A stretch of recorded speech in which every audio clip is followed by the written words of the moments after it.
আসসালামু আলাইকুম ওয়া রাহমাতুল্লাহ। আমার প্রিয় ভাই ও বোনেরা, কখনো নিজের সম্পর্কে এমন ধারণা করবেন না যে আমি পারবো না। এই পৃথিবীর অনেক বড় বড় সফল মানুষও এক সময় ভয় পেতেন, ব্যর্থ হয়েছিলেন এবং অনেকবার শুরু করতে হয়েছে, কিন্তু তারা থেমে যাননি। মনে রাখবেন, আত্মবিশ্বাস মানে নিজের শক্তির উপর অহংকার করা নয়। আত্মবিশ্বাস মানে আল্লাহর উপর ভরসা রেখে নিজের সর্বোচ্চ চেষ্টা করা। যদি আল্লাহ আপনাকে একটি স্বপ্ন দিয়ে থাকেন, তবে সেই স্বপ্ন পূরণের পথও তিনি খুলে দিতে পারেন। আপনার কাজ হলো চেষ্টা চালিয়ে যাওয়া।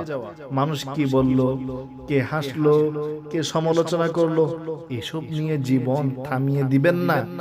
ব্যর্থতা শেষ নয়, ব্যর্থতা হলো শিখার একটি ধাপ।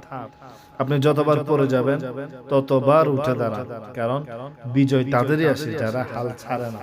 প্রতিদিন সকালে নিজেকে বলুন, আমি আল্লাহর বান্দা, আল্লাহ আমার সঙ্গে আছেন, আমি চেষ্টা করব, শিখব এবং ইনশাল্লাহ আমি সফল হব।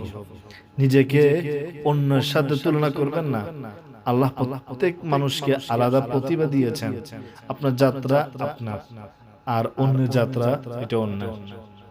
আজ একটি ছোট পদক্ষেপ নিন, কাল আর একটি ছোট ছোট ধারাবাহিক প্রচেষ্টায় একদিন বড় সাফল্যের রূপ নেবে ইনশাআল্লাহ। তাই মাথা উঁচু করে চলুন, হৃদয়ে ঈমান রাখুন, মুখে দোয়া রাখুন এবং কাজে পরিশ্রম রাখুন।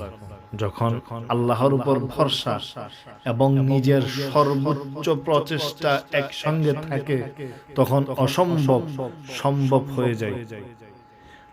আল্লাহ আমাদের সবাইকে দৃঢ় ঈমান, অটুট